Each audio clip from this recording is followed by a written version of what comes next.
Hello friends, welcome to my YouTube channel learn with Mirza sir.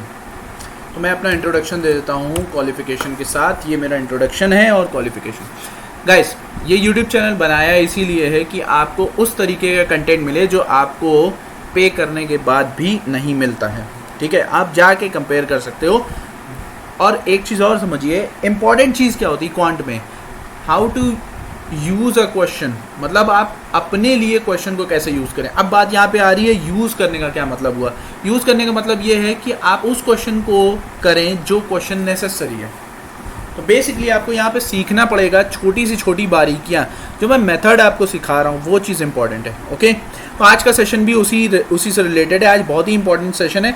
One concept one DI का हमारा जो है चल रहा है। कल मैंने एक कैसलेट DI कराई थी और फिर उसके पहले मैंने कुछ क्वेश्चंस कराए थे अर्थमेटिक के, मिक्सचर वाले क्वेश्चन थे। ठीक है, मिक्स होके क्वेश्चन थे।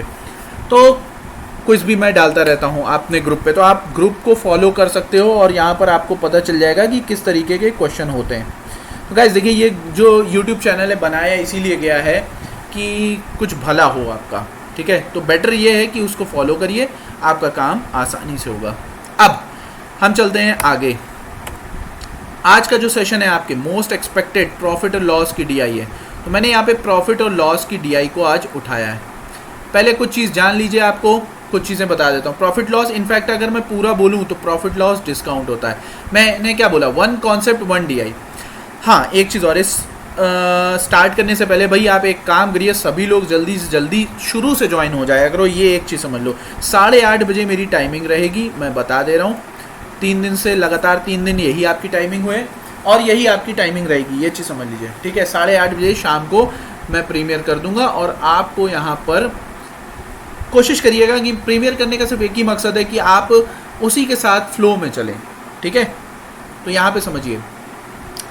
अब आज का जो सेशन है वो इम्पॉर्टेंट है, तो इससे पहले आप सबसे पहले यूट्यूब चैनल को सब्सक्राइब कर लीजिए, वो ज़्यादा बेटर होगा। ओके, सब्सक्राइब कर लेंगे तो इसमें आप ही का भला है। और बेल आइकन को ज़रूर प्रेस कर दिएगा, क्योंकि होता क्या है, आप सब्सक्राइब कर लेते हैं, कंटेंट अच्छा लगा जो भी है, लेकिन जब आप बेल आइकन को प्रेस नहीं करेंगे तो आपको पता नहीं चलेगा कि नोटिफिकेशन कब आ रहा है। ओके, चलिए खैर, हम यहाँ पे कुछ कॉन्सेप्ट समझा देते हैं प्रॉफिट एंड लॉस का, ताकि आपको ईजिली समझ में आ जाए।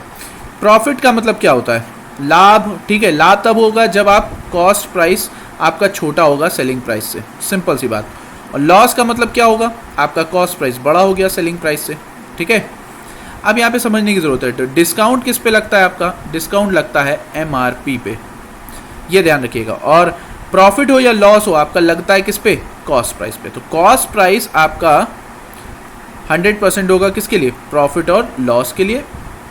और डिस्काउंट आपका MRP जो है वो 100% होगा डिस्काउंट के लिए। ठीक है, ये चीज़ याद रखिएगा। तो इतनी चीज़ें आपको पता होनी चाहिए। और अगर हम परसेंटेज निकालेंगे, प्रॉफिट परसेंटेज निकाला या लॉस परसेंटेज निकालना है, तो प्रॉफिट फाइंड करेंगे या लॉस और उससे कंपेयर कर देंगे कॉस्ट प्राइस पे। अगर आप डिस्काउंट परसेंटेज निकाल लें तो उसी तरीके से आप डिस्काउंट निकालेंगे और MRP पे कंपेयर कर देंगे और 100 से गुणा, you will get to know the value of discount percentage. तो इस तरीके से आपको सवालों को सॉल्व करना है। ठीक है, सेलिंग प्राइस, अब देखो दुकानदार का खेल क्या होता है, ये चीज़ समझ लेना। Cost price, mark price, selling price. हालांकि जो आज की DI है उसमें ऐसा कुछ नहीं है कि आपको इन तीनों से रिलेट, मतलब इन चेन पर रिलेट करना पड़ेगा। तो यहाँ पे एक चेन मैं बता दे रहा हूँ। जब आप कोई सामान खरीदने जाते हैं मार्केट में, तो कॉस्ट प्राइस से मार्क प्राइस को अबव रखा जाता है और मार्क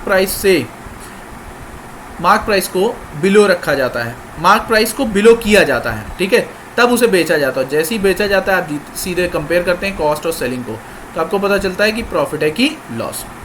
ओके, तो ये तरीका है। अब यहाँ पे समझो कैसे आप करोगे। इस DI को देखिए, DI पढ़िए और मेरा फोकस एक चीज़ आप लोग समझ रहे होंगे, 2 DI पे, मिसिंग और कैसलेट। क्यों, क्योंकि यही दोनों सबसे ज़्यादा पूछी भी जाती हैं। हर एग्ज़ाम में आपकी ये दोनों पूछी जाती हैं। तो देखिए, आज अर्थमेटिक सेशन है आपका, एक तरीके से यहाँ पर आपको अर्थमेटिक DI मैंने दी है। तो यहाँ पे समझिएगा कि आपको ये पता है MRP बराबर सेलिंग प्राइस प्लस डिस्काउंट होता है, या आप ऐसे बोल सकते हो MRP माइनस सेलिंग प्राइस बराबर डिस्काउंट होता है। सेलिंग प्राइस बराबर कॉस्ट प्राइस प्लस प्रॉफिट होता है, तो आप ये भी बोल सकते हो selling price minus cost price बराबर प्रॉफिट होता है। और अगर cost price minus selling price कर दिया तो loss. So you will get everything. Okay, now अब हम क्वेश्चन की तरफ चलते हैं। हमें यहाँ पे डेटा जो दिया हुआ है किसका दिया हुआ है, मंथली डेटा दिया है, और profit A B C D E यानी ई तक के आपका प्रॉफिट दिया है 5 डिफरेंट जो है महीने में, 5 डिफरेंट प्रोडक्ट के लिए। तो चलिए अब हम स्टार्ट करते हैं। देखो सबसे पहली चीज़, इस क्वेश्चन को देख के आपको क्या समझ में आ रहा है कि हमारा शॉर्टकट मेथड लगेगा? हाँ लग जाएगा। क्यों लगेगा? क्योंकि यहाँ पे आपका परसेंटेज में आंसर है।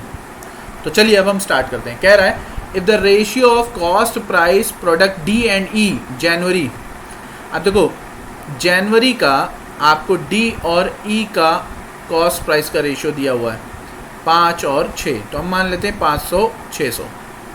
चलो अब कह रहा है the sum of product on D and E in January is 150% of product on E in January. अब यहाँ पे समझो डी और ई का जो सम होगा प्रॉफिट का वो ई से कंपेयर करोगे। भाई यहाँ पे समझो ये भी दोनों जनवरी की बात हो रही है तो सेम है 3:2, क्योंकि 150% है तो दूसरा वाला 100 होगा। अब यहाँ पे समझो एक चीज़ बताओ, ई का प्रॉफिट 2 तो डी का प्रॉफिट 1 होगा कि नहीं होगा? बस फर्क ये है कि यहाँ पे कॉस्ट प्राइस अलग है। और हाँ सबसे इंपॉर्टेंट बात, then what is the percentage profit of E in January if profit of E is calculated on selling price, profit of A is calculated in selling price. Okay चलो अब यहाँ पर कैसे करोगे, याद रखना सेलिंग प्राइस पे कैलकुलेट करना है। अब यहाँ पे करना क्या है ये चीज़ समझिएगा। देखो हमने 500 600 मान लिया, ठीक है।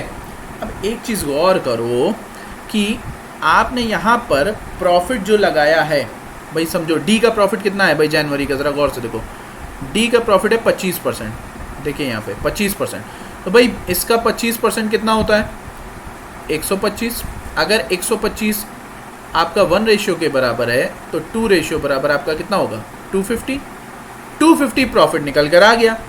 अब 250 प्रॉफिट निकल कर आया बट इसका कॉस्ट प्राइस अलग है। और हाँ हमें यहाँ पे प्रॉफिट परसेंटेज निकालना किसके ऊपर है, सेलिंग प्राइस पे। तो सेलिंग प्राइस क्या हो जाएगा 850, तो ये आपका होगा 850 गुणे 100। अब देखो ये सॉल्व हो जाएगा 5 17, यानी आपका आंसर आएगा 500/17। देखिए कितनी आसानी से सवाल सॉल्व कर लिया, समझ में आया?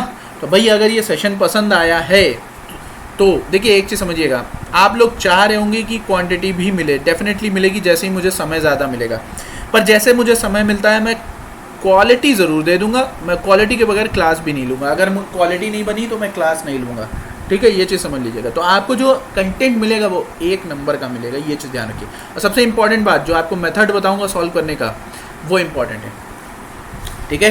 तो चलिए मूव करते हैं अगले सवाल की तरफ। हाँ लाइक और शेयर ज़रूर करते रहिए भाई, देखिए कंपटीशन बढ़ाइए तभी आप सक्सेस पाएंगे, वरना आप अकेले मैदान में दौड़ रहे हो तो आपको अपने लेवल का पता ही नहीं चलेगा। ओके हाँ एक चीज़ और इम्पॉर्टेंट कि आप टेलीग्राम चैनल ये ज्वाइन कर सकते हैं, ठीक है। अगर ये ज्वाइन कर लोगे तो वहाँ पे मैं क्विज क्वेश्चंस क्वेरीज डील करता रहता हूँ।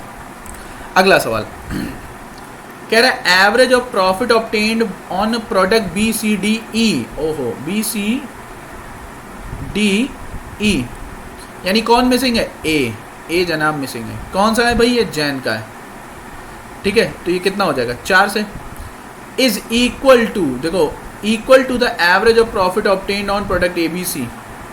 तो ए बी सी और ई ये भी है 4 है, तो 4 का किस्सा खत्म। ये कौन सा है, फेब्रुअरी का है, और ध्यान से रखना फेब्रुअरी। चलो ठीक है, अब यहाँ पे हमें इतना डेटा पता है। उसके बाद क्या कह रहा है, if the total profit on January on all 5 इतना ज़्यादा है, 4900 रुपीज़ ज़्यादा है, किससे, फेब्रुअरी से, उसी के, ठीक है, यानी 5 के। तो चलो हम देखते हैं A plus B plus C plus D. Okay ये आपका जनवरी का होगा, ठीक है, जनवरी का होगा।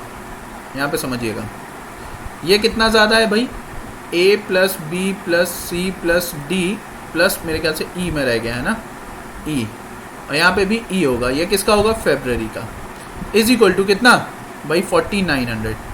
कौन ज़्यादा है भाई, जनवरी वाला ज़्यादा है फेब्रुअरी वाले से। अब करोगे कैसे ये चीज़ समझो। देखिए करने का बहुत आसान तरीका है, आपको पता है कि बी सी डी की वैल्यू ए बी सी ई के बराबर है इसके, फेब्रुअरी के, ठीक है। चलो ठीक है, लेकिन एक चीज़ इसमें ट्रिकी सिचुएशन है क्या सिचुएशन है भाई, ज़रा गौर से देखो। कह रहा है कि cost price of A in January, बहुत ध्यान से समझिएगा, CP A January is equal to CP D February. इसका मतलब समझे आप, अगर हम यहाँ पे पांचवा ये वाला टर्म ले रहे हैं, बहुत ध्यान से समझिएगा, तो ये जनवरी का और इसका डिफरेंस मिल जाएगा। क्यों? क्योंकि इनका जो है परसेंटेज प्रॉफिट अलग अलग होगा। अब यहाँ पे देखो भाई, ये तो एलिमिनेट हो जाएगा जो भी है, क्योंकि ये दोनों आपस में बराबर है। तो अगर ये बराबर हुआ तो ये तो एलिमिनेट हो जाएगा। कौन सा टर्म? ABC और E, और BCD और E, ये आपका क्या हो जाएगा? ये एलिमिनेट हो जाएगा। क्यों? क्योंकि ये दोनों इक्वल है, बता दिया गया है। एवरेज प्रॉफिट, तो प्रॉफिट भी क्या होगा? इक्वल होगा। अब यहाँ पे समझो बात, यहाँ पे सिर्फ प्रॉफिट की हो रही है, ठीक है। और वो कह रहा है कि इतना प्रॉफिट ज़्यादा है, तो प्रॉफिट भाई यहाँ पे सोचो, अब डिफरेंस किसका होगा? सिर्फ A का जनवरी का माइनस D का फरवरी का। अब A का जनवरी का 15 है, D का फरवरी का कितना है? 8 है। तो 15 माइनस 8 7%, 7% बराबर 4900, 1% बराबर कितना? 700। तो अब यहाँ पे सोचिए, तो 100% की वैल्यू कितनी आएगी? 70,000। या अब यहाँ पे पूछ कर रहा है then what is the profit of A in January. ये क्या चीज़ निकल के आई? ये आपकी निकल के आई CP of A as well as CP of A for January as well as CP of D for February. तो ये ध्यान रखिएगा, ठीक है, A और D, ये ध्यान रखिएगा, जनवरी और फरवरी। तो इतनी बात का ध्यान आपको रखना है। अब हमसे पूछ कर रहे हैं then what is the profit of A. भैया 70,000 का आप 15% निकाल लो, 15 सत्ते 105, यानी 10,500। Yo correct option would be this. Restless मत हो जाइएगा। तो ये क्वेश्चन बहुत ही अच्छा था, बस यहाँ पे आपको लॉजिक समझना था, मुझे कैलकुलेशन नहीं करना था। देखो इजी आ रहा है, और पकड़ोगे भी कैसे, ये भी तरीका बता रहा हूँ। देखो सब में 0 0 0 0 लगा हुआ, इसका मतलब है कैलकुलेशन क्या है? Calculation is easy. अगला सवाल देखिए क्या कह रहा है। अगला सवाल कह रहा है कॉस्ट प्राइस ए का जनवरी का इज इक्वल है कॉस्ट प्राइस बी का मई का। ए का जनवरी का इक्वल है बी का मई का, and percentage discount on MRP of A. अब देखो यहाँ पे, यानी ये CP है, तो हम यहाँ पे लिख देते हैं CP ए का जनवरी और CP बी का मई, किस रेशियो में? 1:1। ओके। दूसरा वाला देखो, अब कह रहा है कि परसेंटेज डिस्काउंट ऑन MRP। तो भैया डिस्काउंट परसेंटेज दिया हुआ है किसका? आपका A का जनवरी और B का मई, कितना? 2n% और 25 + n%। दूसरा कह रहा है if the ratio of MRP A, अब MRP दिया हुआ है A का जनवरी का 23 और 26। तो यही हमें करना है। अब देखो हमें क्या करना है, दो चीज़ें हमें पता है कि कॉस्ट प्राइस इक्वल है और डिस्काउंट परसेंटेज है, और MRP। तो अब आप खुद सोचिए, MRP 23 है, मान लो 23 है, ठीक है। 23 पे आप डिस्काउंट लगाओगे तो इसका मतलब हो जाएगा 100 - 2n। ओके, ये आपका क्या निकल गया है? ये सेलिंग प्राइस हो गया। और आपको पता है कि A का जनवरी का प्रॉफिट परसेंटेज कितना है? 15। तो इसका मतलब सेलिंग प्राइस 115 के बराबर होगा। जब 100 से गुणा करोगे तो आपका वो क्या आ गया? CP आ गया। ये आ गया CP आपका किसका? A का, जनवरी का। अब हमें बस B की बात करनी है। तो यहाँ पे समझिएगा, B का अगर आप देखें तो MRP 26 है, और इस पर आप जब डिस्काउंट लगाओगे 100 - 25 - n। मेरे साथ करते रहिए भाई, लाइक और शेयर ज़रूर करते रहिए। और ये आपका सेलिंग प्राइस इक्वल होगा किसके? B का मई का, जस्ट अ मिनट, हाँ 130% के बराबर, ये लिखा हुआ है ना। तो 100 से गुणा करोगे, अब ये CP क्या निकल के आया? CP आपका B का मई का, ये दोनों आपस में क्या है? इक्वल। किस्सा ख़त्म 100 का, तो मैंने दिखाना था इसलिए मैंने किया। 23 5 5 26 26 26 गया, तो अब यहाँ पे 100 भी चला जाएगा। तो इसका मतलब है आपका n जो आएगा वो 25% आएगा। ख़त्म कहानी, दैट्स योर आंसर। n आपका 25 आएगा, ठीक है। तो ये क्वेश्चन था इस तरीके का। अगला सवाल देखिए। अगला सवाल कह रहा है कि out of 10 kg of product D का अगर आप 10 kg खरीद रहे हो, ब्रॉड बाय शॉपकीपर इन मार्च पकड़ लो भाई, सर्किल बना दो। 2 किलो स्पॉइल कर गया। अच्छा, 2 kg, तो 8 kg करेक्ट है। ओके, मैं टिक लगा देता हूँ। And has to be sold at half the selling price. अच्छा, and the remaining quantity sold at normal selling price, यानी जो बची हुई होगी, यानी जो 2 किलो खराब हुआ है उसे आप आधे सेलिंग प्राइस पे बेचेंगे। अब जरा गौर से देखो, डी की बात हो रही, डी को पकड़ो, यहाँ पे 24% आपका प्रॉफिट है, तो बेचा कितने पे? 124, नॉर्मल वाले पे 124 पे बेचना चाहिए, पर ये वाला आपका बिकेगा उसका आधा, यानी 62% पे। ठीक है, then what will be the selling price profit percentage. अब यहाँ पे जब आप इसको कैलकुलेट करेंगे इन दोनों का सेलिंग प्राइस, तो आपको 1116 मिलेगा। ठीक है, 111 आपको 6 मिलेगा। ओके, हाँ जी। उसके बाद आपको क्या करना है, अब यहाँ पे समझो 10 किलो खरीदा है, मान लो 1 किलो 100 रुपए का था ना, तो 10 किलो कितने का हो जाएगा? 1000, यानी आप 1000 रुपए में चीज़ें खरीद रहे हो और 1100 इतने में बेच रहे हो, तो 116 का प्रॉफिट है। 10,000 पे निकाल लो, ख़त्म कहानी, आपका आंसर आ जाएगा 11.6 का आपको क्या होगा ओवरऑल प्रॉफिट, अगर आप आधे पे भी जा रहे हो तो। ठीक है, कुछ किलो। आई होप आप सभी को क्लियर हो गया होगा। चलिए अगला सवाल बहुत ही इंपॉर्टेंट है। कह रहा है अगर कॉस्ट प्राइस प्रोडक्ट डी की अप्रैल में और मई में सेम है और कॉस्ट प्राइस प्रोडक्ट ई की अप्रैल और मई की सेम है। अच्छा, यहाँ पे बहुत ध्यान से करना है, देखो डी का अप्रैल और मई का सीपी, और यहाँ पर अगर हम देखें ई का अप्रैल और मई का, क्या कह रहा है भाई, कॉस्ट प्राइस डी का अप्रैल मई का सेम, कॉस्ट प्राइस ई का अप्रैल मई का सेम। चलो, लेकिन ये ध्यान रखो, ये एक्स पे है तो ये वाई पे होगा। ओके, अब एवरेज सेलिंग प्राइस दिया हुआ है किसका? टोटल, जस्ट अ मिनट, मैं कलर चेंज कर लूँ।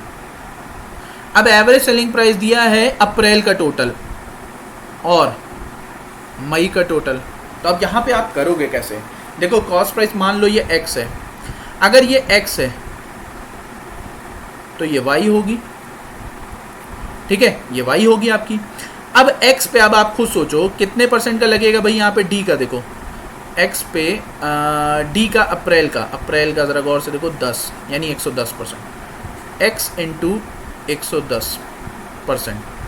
ठीक है, और यहाँ पर आप अप्रैल का देखिए ज़रा गौर से, अप्रैल का आपको किसको देखना है? ई को देखना है, तो ये देखो 20% है, तो ये हो जाएगा वाई इंटू 120%। कुल मिला के एवरेज किसके बराबर है भाई? 650। 650 का मतलब 1300। अब यहाँ पे समझो दूसरा वाला देखो, एक्स, ये किसके बराबर होगा भाई? 110%। अप्रैल है, मई की बात कर रहे हैं, मई की अगर हम बात करें, ओहो मेरे ख्याल से गड़बड़ हो गई ना, ये 120 नहीं होगा, हम अप्रैल को अप्रैल के साथ जोड़ रहे हैं ना, तो ई का ज़रा अप्रैल का देखते हैं, ई का 25 है, माफ़ करिएगा, ये 125 होगा, जल्दी में मैंने लिख दिया 125। और यहाँ पर अगर आप देखें अप्रैल का देखें, अब मई का देखेंगे, मई का आपको देखना है डी का मई का ज़रा गौर से देखो 20, यानी 120 होगा। और यही चीज़ वाई में देखनी है आपको, मई का ई के साथ, यानी 10, यानी 110। तो यहाँ पर आपको वाई में मिला और इसमें, और ये हो जाएगा 1260। जब आप इक्वेशन 1 और इक्वेशन 2 को सॉल्व करेंगे तो आपको x और y की वैल्यू मिल जाएगी। x की वैल्यू निकल कर आएगी आपकी 5 और y की वैल्यू निकल कर आएगी आपकी 6। ठीक है, ये दोनों वैल्यू आ गई। अब आपको क्या चाहिए? Then find the cost price of E in May में। तो भाई हमें y का निकल के आया है ना, y का निकल कर आया है, हम निकाल सकते हैं आराम से। हमने क्या माना था भाई? मई को हमने माना था 100 समथिंग ना, कि तभी तो जोड़ा था इसको, ये 100 तो माना था ना, तभी तो उसमें सेलिंग प्राइस जोड़ा था। तो ये कितना हो जाएगा? 100 इंटू 6, यानी कितना? 600। Your answer B is the correct one. तो गाइस, ये था सेशन आपका जिसे मैंने आज के लिए रखा था आपके लिए। देखिए, बहुत इंपॉर्टेंट डीआई है, इस बात का ध्यान रखिए। और सबसे इंपॉर्टेंट चीज़, एक रिकॉल बता दे रहा हूँ, जिस चैनल पे आप देख रहे हैं उसको सब्सक्राइब कर लीजिए, ज़्यादा बेटर होगा। और बेल आइकन को ज़रूर प्रेस कर दीजिएगा, लाइक कर दीजिएगा, शेयर कर दीजिएगा, कमेंट कर दीजिएगा। भाई देखिए, मर्ज़ी आपकी है, ये चैनल मैंने आपके बेनिफिट के लिए बनाया है। मैं बहुत मुश्किल से समय निकाल कर किसी तरीके से आपके लिए कंटेंट ढूंढ के बनाता हूँ। मेरा सिर्फ एक ही मोटिव है कि सिलेक्शन हो जाए आपका, बस ये चीज़ ध्यान रखिएगा, क्योंकि सिलेक्शन पर्पस के लिए पढ़ोगे तभी होगा, वरना बहुत सारे चीज़ें आप चाहे जो भी कर सकते हैं। ठीक है, मैं आपको एकदम ऑर्गेनाइज वे में पढ़ाने की कोशिश कर रहा हूँ ताकि आप फंसे ना। ठीक है, तो मेरा तरीका ज़्यादा देखिएगा, ठीक है, क्योंकि उसका कोई मतलब नहीं है। मैंने बहुत सारे यूट्यूब चैनल पे देखा है, एक चीज़ समझ लो, आप किसी पे भी चले जाओ, मोस्टली सब क्या हो रहा है, एसएससी बेस्ड, एसएससी पैटर्न वाले क्वेश्चन हो रहे हैं, यूनिक क्वेश्चन आपको नहीं मिल रहे हैं। अब दिक्कत पता है क्या है, आपको अच्छा लगेगा वहाँ पे, नो डाउट अच्छा लगेगा। क्यों? क्योंकि आपसे सवाल सॉल्व हो रहे हैं। सवाल जब सॉल्व हो रहे हैं तो अच्छा लगना नहीं चाहिए। सवाल करो कि ये सॉल्व कैसे हो रहा है और इतनी आसानी से कैसे हो रहा है, क्योंकि बैंक का क्वेश्चन इतनी आसानी से नहीं होता है। आप बैठ के देखना, आपको पता चल जाएगा। ओके, सो गाइज, ये सेशन यहीं तक रखते हैं, मिलते हैं नेक्स्ट क्लास में। Till then, thank you.